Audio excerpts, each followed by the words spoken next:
Hello दोस्तों, कैसे हो आप लोग। आप देख रहे हैं कोसी की आस। और इस वीडियो में हम लोग आर बी जनरल नॉलेज जो है यूथ कंपटीशन का, उनका जो 15,210 प्रश्नों वाला ये बुक है उसको हम लोगों ने पढ़ना शुरू किया है। तो उस पे ये तीसरा वीडियो है जो एंशियंट हिस्ट्री के चैप्टर को हम लोग अभी पढ़ रहे हैं। तो ये इससे पहले वाले जो दोनों वीडियो हैं, आप प्लेलिस्ट में जाएंगे तो यूथ कंपटीशन पब्लिकेशन का जो है उसमें आपको प्लेलिस्ट में मिल जाएगा। चलिए तो शुरू करते हैं हम लोग।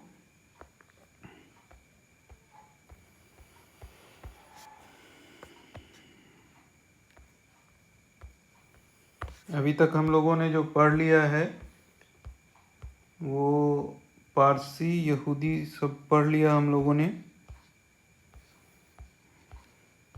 दक्षिण भारतीय राजवंश तक हम लोगों ने पढ़ा है।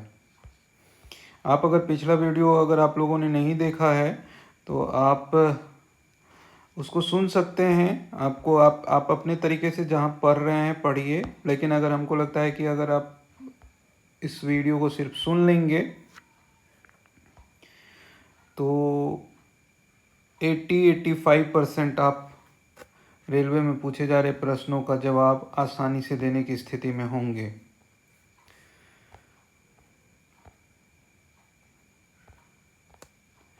तो हम लोगों ने ये क्वेश्चन नंबर 260 तक हम लोगों ने कर लिया था। ठीक है, आज हम लोग सीमावर्ती राजवंश, बॉर्डर लाइन डायनेस्टीज के बारे में पढ़ेंगे। तो पहला सवाल है कि 9वीं शताब्दी में स्थापित प्रसिद्ध विक्रमशिला विश्वविद्यालय की स्थापना किसने कराई थी। तो विक्रमशिला विश्वविद्यालय की स्थापना धर्मपाल ने कराई थी। पाल वंश के संस्थापक कौन थे। गोपाल 750 ईस्वी में। पाल वंश शासक बौद्ध धर्म के अनुयायी थे। गोपाल ओदंतपुरी में एक मठ का निर्माण कराया। गोपाल जो संस्थापक थे पाल वंश के, उन्होंने ओदंतपुरी में एक मठ का निर्माण कराया। पाल वंश के सबसे महान शासक धर्मपाल हुए जिन्होंने विक्रमशिला विश्वविद्यालय की स्थापना की। तो क्या ध्यान रखना है, पाल वंश के संस्थापक जो थे गोपाल थे, लेकिन उसके प्रसिद्ध शासक जो थे, महान शासक, वो धर्मपाल हुए जिन्होंने विक्रमशिला विश्वविद्यालय की स्थापना भागलपुर बिहार के में की। धर्मपाल ने सर्वप्रथम पाल वंश की ओर से त्रिपक्षीय संघर्ष में भी भाग लेने वाले वो पहले पाल वंश के राजा थे। सबसे प्रसिद्ध पशु चारण और शिकारी जनजातियों मंगोल बसे हुए हैं। कहाँ बसे हुए हैं। मध्य एशिया में मंगोल बसे हुए हैं। शिकारी जनजातियाँ बोला गया है उनको। ये वर्तमान में मंगोलिया, चीन और रूस में निवास करते हैं। ये शिकारी, तीरंदाजी और घुड़सवारी में कुशल थे। चंगेज खान भी क्या थे, मंगोल थे। विंध्या शक्ति डैश वंश के संस्थापक थे। विंध्य शक्ति जो थे वकाटक वंश के संस्थापक थे। विंध्या शक्ति किस वंश के संस्थापक थे। विंध्य शक्ति वकाटक वंश के संस्थापक थे। वकाटक राजवंश मध्य प्रदेश के ऊपरी भाग पर तथा बड़ार आंध्र प्रदेश तक विस्तृत है। वकाटक राजवंश के संस्थापक थे। वकाटक राजवंश कहाँ से कहाँ तक, मध्य प्रदेश के ऊपरी भाग से बरार आंध्र प्रदेश तक फैला हुआ था। विंध्य शक्ति का उल्लेख वायु पुराण तथा अजंता लेख में मिलता है। इस वंश का सबसे शक्तिशाली राजा जो थे वो प्रवरसेन प्रथम था। प्रवरसेन इस वंश का इकलौता शासक था जिसने सम्राट की उपाधि धारण की। पाल राजवंश का पहला राजा कौन था। गोपाल थे, जो हम लोग ऊपर पढ़ चुके हैं 750 ईस्वी में। इनमें से कौन सा राजवंश दक्षिण भारत से संबंध नहीं है। वही पाल जो है वो उत्तर भारत का, मतलब वो जो बिहार से संबंधित है। पांड्य, सातवाहन और पल्लव वंश दक्षिण भारत से के प्रसिद्ध राजवंश हैं, जबकि पाल वंश की स्थापना बंगाल में गोपाल ने की थी। पाल वंश की राजधानी मुंगेर थी। पाल वंश का द्वितीय शासक धर्मपाल हुआ, जिसके काल में त्रिपक्षीय संघर्ष की शुरुआत हुई। इसने विक्रमशिला विश्वविद्यालय विक्रमशिला और सोमपुर महाविहार की स्थापना की। तथा नालंदा विश्वविद्यालय का जीर्णोद्धार कराया था। नालंदा विश्वविद्यालय का जीर्णोद्धार भी इन्होंने ही कराया था। इसका उत्तराधिकारी देवपाल हुआ। इसी के काल में जावा के शैलेंद्र नामक बालपुत्र देव ने नालंदा में बौद्ध विहार बनवाया था। पाल वंश का अंतिम शासक रामपाल हुआ। ठीक है। अब दूसरा चैप्टर जो है वो प्राचीन कालीन साहित्य एवं साहित्यकार का है। ठीक है। ये है गुणाढ़ का कि पैसाची भाषा में पैसाची भाषा में लिखित है।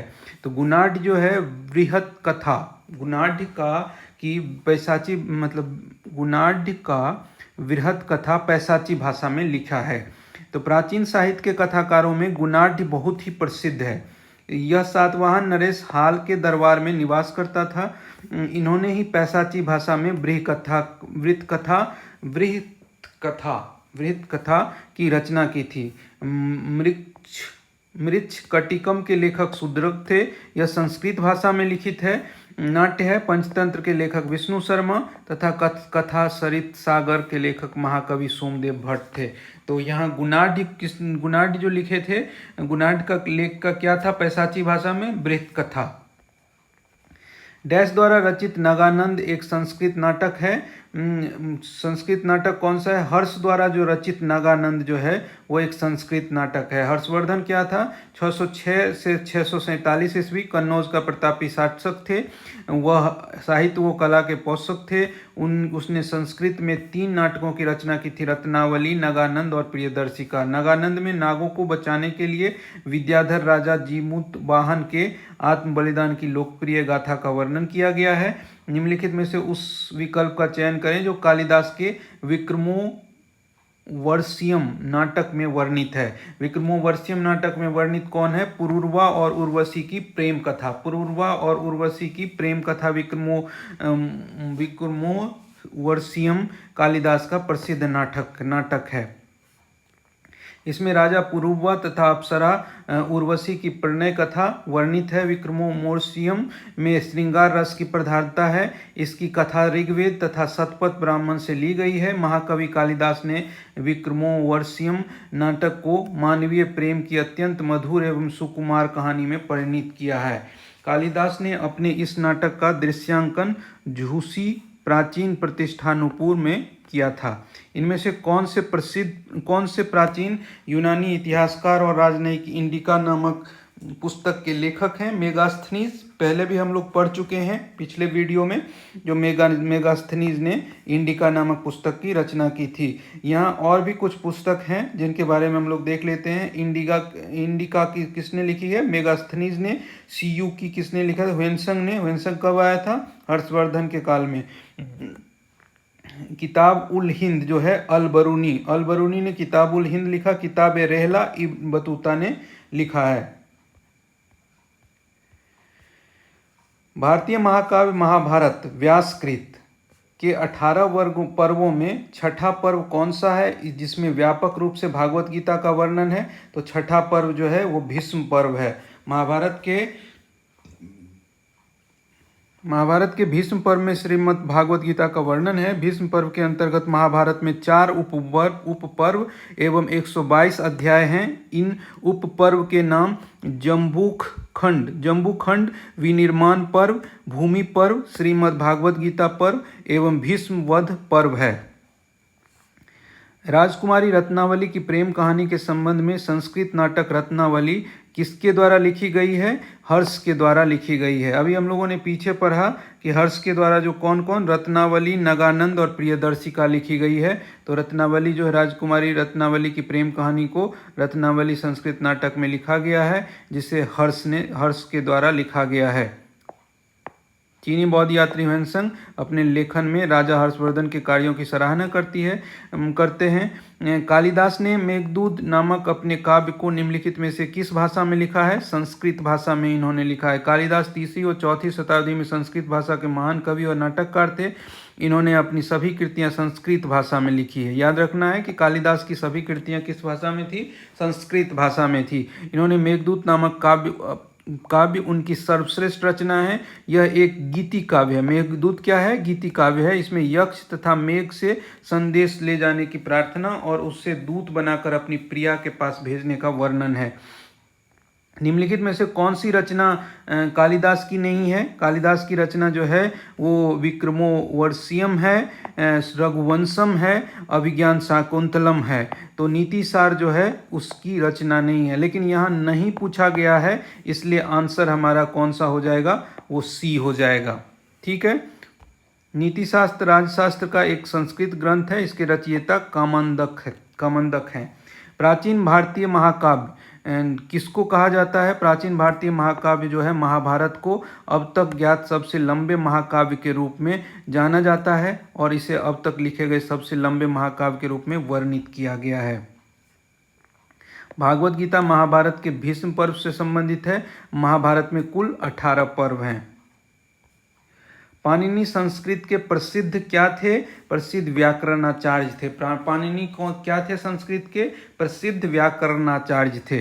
पाणिनि भाषाविद, व्याकरणविद और श्रद्धेय विद्वान थे। अष्टाध्यायी 5वीं शताब्दी ईस्वी पूर्व में पाणिनि द्वारा लिखित संस्कृत व्याकरण है। पाणिनि द्वारा क्या लिखा है? संस्कृत व्याकरण लिखा गया है। कालिदास द्वारा लिखे गए अभिज्ञान शाकुंतलम में शकुंतला का पुत्र कौन था? शकुंतला का पुत्र भरत था। शकुंतला और राजा दुष्यंत की प्रणय कथा का वर्णन 7 अंकों में किया गया है। शकुंतला और राजा दुष्यंत के प्रणय कथा को अभिज्ञान शाकुंतलम में लिखा गया है। शकुंतला का पुत्र भरत था। इनकी अन्य कृतियां मेघदूतम, रघुवंशम और ऋतु संहार आदि है। नाट्य शास्त्र पुस्तक भारत के शास्त्रीय नृत्य पर किसके द्वारा लिखी गई है? भरत मुनि के द्वारा लिखी गई है। नाट्य शास्त्र पुस्तक जो है भारत के शास्त्रीय नृत्य पर किसके द्वारा लिखी गई है? भरत मुनि द्वारा लिखी गई है। निम्नलिखित में से किसकी रचना कालिदास द्वारा की गई है? तो देखिए, कालिदास के द्वारा कुमार संभवम किया गया है। कुमार संभवम और ये इसमें तो देखा जाए तो सिर्फ एक ही है, मतलब जो ए नंबर आंसर होगा, क्योंकि इस वाले जो डी नंबर ऑप्शन में है कुमार संभवम है और करातार्जुनीयम, जो करातार्जुनीयम जो है वो उन्होंने नहीं किया है, भारवी ने किया है। देखिए यहाँ कुछ कवि के नाम हैं और उनकी रचनाएं हैं। तो कालिदास की रचनाएं कुमार संभवम, मेघदूतम, अभिज्ञान शाकुंतलम है। भवभूति ने महावीर चरित, मालती माधव और उत्तर रामचरित लिखा है। भारवी के द्वारा किरातार्जुनीयम लिखा गया है। प्रसिद्ध तमिल महाकाव्य मणि मेकलई की रचना किसने की थी? सतनार ने की थी। प्रसिद्ध तमिल महाकाव्य जो है मणि मेकलई की रचना सतनार द्वारा की गई थी। इसके द्वारा तत्कालीन संगम राज समाज और राजनीति के विषय में जानकारी मिलती है। इसमें चेर, चोल, पांड्य आदि का राजनीतिक विवरण मिलता है। निम्नलिखित में से कौन सी पुस्तक विष्णु शर्मा द्वारा लिखित है? विष्णु शर्मा के द्वारा जो लिखित पुस्तक है वो पंचतंत्र है। पंचतंत्र जो है वो विष्णु शर्मा के द्वारा लिखित पुस्तक है। ठीक है। यहाँ आप और भी जो पुस्तक हैं और उसके लेखक को देख लेते हैं हम लोग। विष्णु शर्मा, पंचतंत्र, कौटिल्य अर्थशास्त्र, मेगास्थनी इंडिका, कलहन, राजतरंगिणी। मुद्रा राक्षस किसने लिखा है? मुद्रा राक्षस विशाख दत्त ने लिखा है। यहाँ भी हम लोगों को देखा गया है विशाख दत्त के द्वारा जो रचनाएं हैं। मुद्रा राक्षस, देवी चंद्रगुप्तम, राघवानंद नाटकम। सोमदेव जो है वो कथा सरित सागर था। कालिदास रघुवंशम, अभिज्ञान शाकुंतलम, कुमार संभवम। बोधायन जो है शल्वसूत्र, स्रोत। महाभारत नामक संस्कृत महाकाव्य के लेखक कौन थे? महाभारत नामक संस्कृत महाकाव्य के लेखक जो थे महर्षि वेद व्यास थे। महाभारत महर्षि वेद व्यास द्वारा रचित संस्कृत वाक्य है का सबसे बड़ा ग्रंथ है। इसमें 1 लाख श्लोक हैं, इसलिए इसे सहस्त्री संहिता भी कहा गया है। महाभारत में मूलतः कौरवों और पांडवों का संघर्ष वर्णित है। रामायण महर्षि वाल्मीकि द्वारा रचित है। एक दूसरा प्रमुख संस्कृत महाकाव्य है। आर्यभट्टियम नामक पुस्तक आर्यभट्ट ने किस भाषा में लिखी है? आर्यभट्ट ने संस्कृत भाषा में आर्यभट्टियम नामक पुस्तक की रचना की है। संस्कृत भाषा में आर्य छंद में काव्य रूप में रचित गणित तथा खगोल शास्त्र का अध्ययन है। इसमें इसकी रचना पद्धति बहुत वैज्ञानिक है। इसमें 4 अध्यायों में 121 श्लोक हैं। प्राचीन संस्कृत ग्रंथ अष्टाध्यायी के लेखक कौन हैं? प्राचीन संस्कृत ग्रंथ अष्टाध्यायी के लेखक जो हैं वो पाणिनि हैं। अष्टाध्यायी संस्कृत भाषा व्याकरण की प्रथम पुस्तक है जिसके लेखक पाणिनि हैं।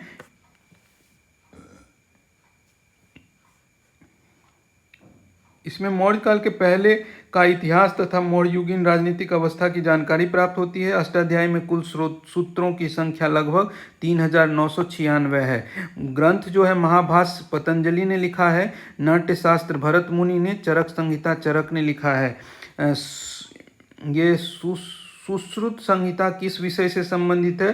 सुश्रुत संहिता जो है चिकित्सा एवं शल्य चिकित्सा से संबंधित है। चिकित्सा एवं शल्य चिकित्सा से संबंधित है सुश्रुत संहिता।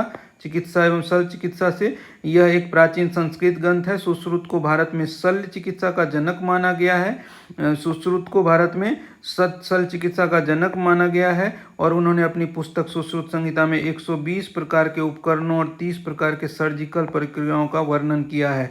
भारत में आयुर्वेद से संबंधित चरक संहिता और अष्टांग संग्रह मुख्य तौर पर औषधि ज्ञान से संबंधित है।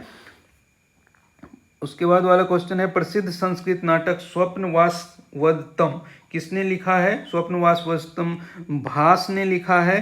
तो कृति और उसके कृतिकार कौन कौन है देखते हैं। स्वप्नवासवदत्तम जो है भास ने लिखा है।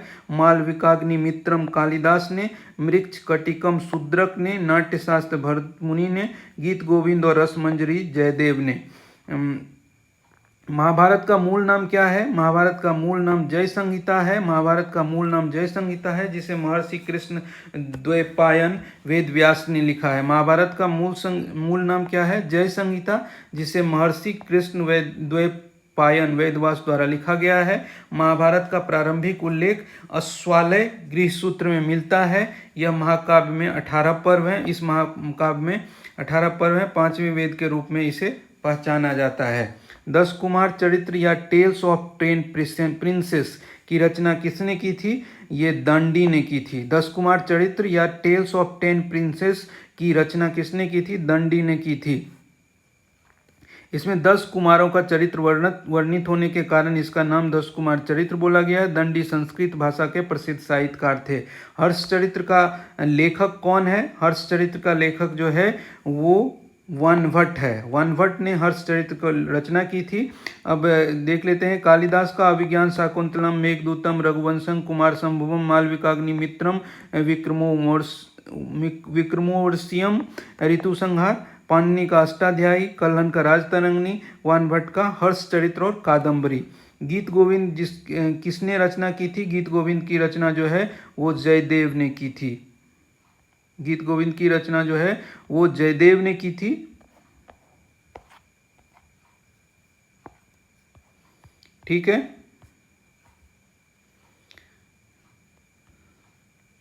यह भी संस्कृत भाषा में था। यह एक गीति काव्य है जिसमें कि कृष्ण और राधा के प्रेम लीलाओं का नाटकीय प्रस्तुतिकरण किया गया है। गीत गोविंद में कुल 12 अध्याय हैं और 24 भागों में बांटा गया है। किताब उल हिंद इनमें से किस यात्री एवं विद्वान के दो कीर्ति है? अल-बरूनी की कीर्ति जो है किताब उल हिंद है। निम्नलिखित में से किस प्राचीन भारतीय दार्शनिक ने पदार्थ की सूक्ष्मतम कण के बारे में उल्लेख किया है और उसे परमाणु नाम दिया है? कनाद ने। वैशेषिक दर्शन का प्रवर्तक कनाद मुनि। वैशेषिक दर्शन जो था उसके प्रवर्तक कनाद मुनि को माना जाता है। वैशेषिक दर्शन में कनाद मुनि ने पदार्थ की सूक्ष्मतम कण के बारे में उल्लेख किया है और इसे परमाणु नाम दिया है। इंडिका के लेखक कौन थे? इंडिका के लेखक मेगास्थनीज थे। मेगास्थनीज यूनान का एक राजदूत था जो चंद्रगुप्त मौर्य के दरबार में आया। वह कई वर्षों तक चंद्रगुप्त के दरबार में रहा। मेगास्थनीज जो थे यूनान का एक राजदूत था जो चंद्रगुप्त मौर्य के दरबार में आया और कई वर्ष तक चंद्रगुप्त के दरबार में रहा। उसने जो कुछ भारत में देखा उसका वर्णन उसने इंडिका नामक पुस्तक अपनी पुस्तक में किया। मेगास्थनीज ने पाटलिपुत्र का बहुत ही सुंदर और विस्तृत वर्णन किया था। तमिल कवि कंबन ने निम्नलिखित में से किस ग्रंथ की रचना तमिल संस्करण का संकलन किया था? किस ग्रंथ के तमिल संस्करण का संकलन किया था? रामायण के तमिल संस्करण का संकलन किया था कंबन ने रामायण के तमिल संस्करण का संकलन किया था। यह तमिल साहित्य की सर्वोत्कृष्ट कृति है। कंबन जो थे वो चोल शासक कुलोत्तुंग तृतीय के दरबारी कवि थे। मृच्छकटिकम नामक साहित्यिक कृति के लेखक कौन थे? मृच्छकटिकम नामक साहित्यिक कृति के लेखक जो है शूद्रक थे। शूद्रक द्वारा रचित इस नाटक ने गुप्तकालीन सांस्कृतिक इतिहास की जानकारी दी। निम्नलिखित में से किसने प्राचीन भारत में मृच्छकटिका पुस्तक संकलित किया है? मृच्छकटिका पुस्तक जो है वो शूद्रक ने किया है। अभी ऊपर हम लोगों ने पढ़ा संगम काल के महाकाव्य शिलप्पादिकारम और मणिमैखले किस भाषा में लिखी गई है? तमिल भाषा में लिखी गई है। संगम काल के महाकाव्य जो थे शिलप्पादिकारम और मणिमैखले तमिल भाषा में लिखे गए हैं। तमिल साहित्य का प्रथम महाकाव्य शिलप्पादिकारम को माना जाता है। निम्नलिखित में से किसने संस्कृत नाटक मुद्रा राक्षस लिखा है? मुद्रा राक्षस विशाख दत्त ने लिखा है। इस नाटक में चाणक्य और चंद्रगुप्त मौर्य के जीवन से संबंधित घटनाओं एवं चाणक्य की राजनीतिक सफलताओं का विश्लेषण मिलता है। इस नाटक को हिंदी में सर्वप्रथम अनुवादित जो है करने का श्रेय भारतेंदु हरिश्चंद्र को जाता है। मुद्रा राक्षस के बारे में निम्नलिखित में से कौन सा प्राचीन ग्रंथ पांचवा वेद बोला गया है? महाभारत को पांचवा वेद बोला गया है। चार वेद जो है ऋग्वेद, सामवेद, यजुर्वेद और अथर्ववेद है। पांचवा वेद रामायण महाभारत को बोला गया है, जिसमें लगभग 1,00,000 श्लोक हैं। इसके रचयिता जो है महर्षि कृष्ण द्वैपायन वेद व्यास को बोला गया है। निम्नलिखित में से किसने रघुवंशम संकलित किया है? रघुवंशम को संकलित करने का श्रेय जो है वो कालिदास को जाता है। पंचतंत्र के लेखक जो हैं वो विष्णु शर्मा हैं।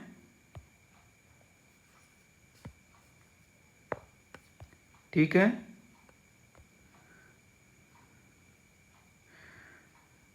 श्रीहर्ष की रचना जो है वो नैषधीय चरितम है। वाल्मीकि की रचना रामायण है। कालिदास की रचना जो अभिज्ञान शाकुंतलम और मेघदूतम है।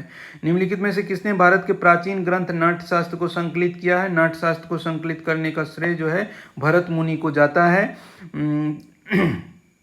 पंच सिद्धांतिका और बृहत संहिता और सांख्य सिद्धांत के लेखक कौन थे?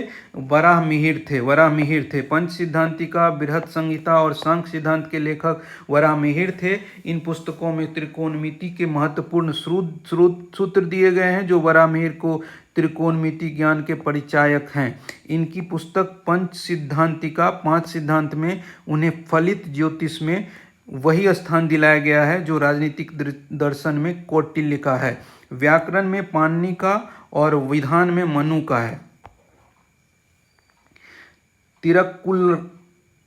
तिरुक्कुरल नामक प्रसिद्ध ग्रंथ के संकलनकर्ता कौन है? तिरुक्कुरल के प्रसिद्ध संकलनकर्ता तिरुवल्लुवर थे। तिरुवल्लुवर नामक प्रसिद्ध ग्रंथ के तिरुक्कुरल नामक प्रसिद्ध ग्रंथ के संकलनकर्ता तिरुवल्लुवर थे। तिरुक्कुरल तमिल भाषा में लिखित एक प्राचीन मुक्तक है। ये क्या है? प्राचीन मुक्तक है। इसकी रचना 6वीं शताब्दी के आसपास हुई है। इसके सूत्र पद्म जीवन शैली को स्पर्श करते हैं, जबकि कालिदास ने मालविकाग्निमित्रम की रचना की है। कबीर ने बीजक तथा मीराबाई ने कृष्ण भक्ति के अस्फुट पदों की रचना की है। चरक संहिता चिकित्सा के किस शाखा से संबंधित है? चिकित्सा के जो है आयुर्वेद शाखा से संबंधित है। चरक संहिता संस्कृत भाषा में लिखा गया है। महर्षि चरक ने चिकित्सा शास्त्र के विशद और व्यापक वर्णन इसमें पुस्तक में किया है। सुश्रुत को डैश के रूप में जाना जाता है? सुश्रुत को भारतीय शल्य चिकित्सा के जनक के रूप में जाना जाता है।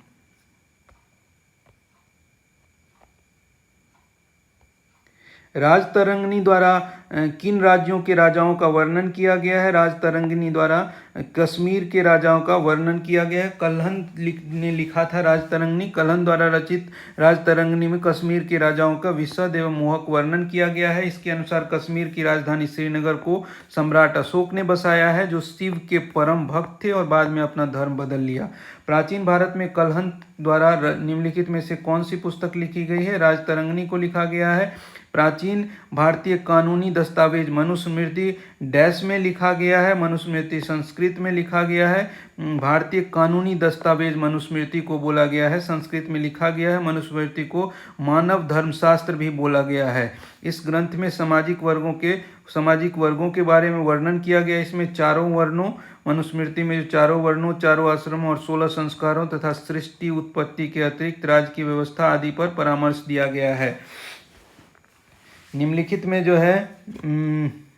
में से कौन सा साहित्य संस्कृत में नहीं लिखा गया है? संस्कृत में जो है तिरुक्कुल जो है वो तमिल भाषा में लिखा गया है तिरुवल्लुवर के द्वारा। रत्नावली हर्ष संस्कृत के द्वारा। राजतरंगिणी जो है कल्हन के द्वारा संस्कृत में। मेघदूत कालिदास के द्वारा संस्कृत में लिखा गया है। इनमें से कौन एक भारतीय गणितज्ञ थे? भारतीय गणितज्ञ भास्कर थे। कहता है भास्कर प्रथम 600 से 680 ईस्वी भारत के 7वीं शताब्दी के महान गणितज्ञ थे। संभवतः उन्होंने सबसे पहले संख्याओं को हिंदू दार्शनिक पद्धति में लिखना आरंभ किया था भास्कर के द्वारा। इन्होंने आर्यभट्ट की कृतियों पर टीका भी लिखा था। इनमें से कौन सी गणित विषय पर लिखित एक मध्ययुगीन भारतीय पुस्तक है? मध्ययुगीन भारतीय पुस्तक जो है गणित पर लिखित लीलावती है। लीलावती गणित विषय पर आधारित एक मध्ययुगीन भारतीय ग्रंथ है, जिसकी रचना महान भारतीय गणितज्ञ भास्कराचार्य द्वितीय ने अपनी पुत्री की बुद्धिमत्ता से प्रभावित होकर किया। पंचदशी माधवाचार्य द्वारा रचित अद्वैत वेदांत का सरल और संपूर्ण ग्रंथ है।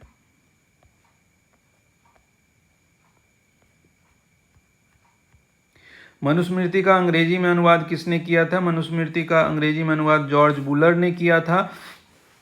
मनुस्मृति सर्वाधिक प्राचीन स्मृति है। तत्पश्चात याज्ञवल्क्य स्मृति की रचना हुई। हर्षचरित राजा हर्षवर्धन की जीवनी किसने लिखी है? हर्षचरित की राजा हर्षवर्धन की ये जीवनी जो है वानभट्ट ने लिखा है। डैश द्वारा रचित हर्षचरित्र, वानभट्ट द्वारा रचित हर्षचरित्र में हमें हर्ष और उनके प्रशासन के बारे में जानकारी मिलती है। प्राचीन काल में अमर सिंह द्वारा भाषा के शब्दों का एक शब्दकोश तैयार किया गया, जिसका नाम अमरकोश था। अमरकोश जो है वो किस भाषा में लिखा गया था? अमरकोश संस्कृत भाषा में लिखा गया था। अमरकोश को विश्व का पहला समानांतर कोश कहा जाता है। अमर सिंह चंद्रगुप्त द्वितीय के नवरत्नों में शामिल थे। साहित्यिक कृति रत्नावली, रत्नावली के रचनाकार कौन थे? रत्नावली के रचनाकार हर्षवर्धन थे। हर्षवर्धन ने क्या क्या लिखा था? रत्नावली, प्रियदर्शिका, नगानंद, चाणक्य के द्वारा अर्थशास्त्र लिखा गया था। शूद्रक के द्वारा मृच्छकटिकम, कालिदास के द्वारा मेघदूतम, कुमार संगमम, ऋतु संहारम। भारत की महान साहित्यिक कृतियां मेघदूतम और अभिज्ञान शाकुंतलम की रचना कालिदास ने की थी। कालिदास की जो प्रमुख रचनाएं थे मालविकाग्निमित्रम, अभिज्ञान शाकुंतलम, विक्रमोर्वशीयम, कुमार संभवंशम, रघुवंशम, मेघदूतम आदि है। भास की रचनाएं जो है प्रतिमा नाटकम, बालचरितम, दूतवाक्यम आदि है। चाणक्य की रचनाएं अर्थशास्त्र, शूद्रक की रचनाएं मृच्छकटिकम, वासवादता आदि है। राजतरंगिणी के लेखक कौन है? राजतरंगिणी के लेखक जो हैं वो कल्हन है। राजतरंगिणी के लेखक कल्हन है। पंचतंत्र नामक कहानी संग्रह के लेखक का नाम बताइए। पंचतंत्र विष्णु शर्मा थे उसके लेखक। संस्कृत की अन्य प्रमुख रचनाएं बुद्धचरित, सौंदरानंद काव्यम, सारिपुत्र प्रकरणम, अश्वघोष, अभिज्ञान शाकुंतलम, रघुवंशम और कुमार संभवम कालिदास तथा 10 कुमार चरित्र दांडी। 10 कुमार चरितम जो है वो दांडी के द्वारा लिखा गया है।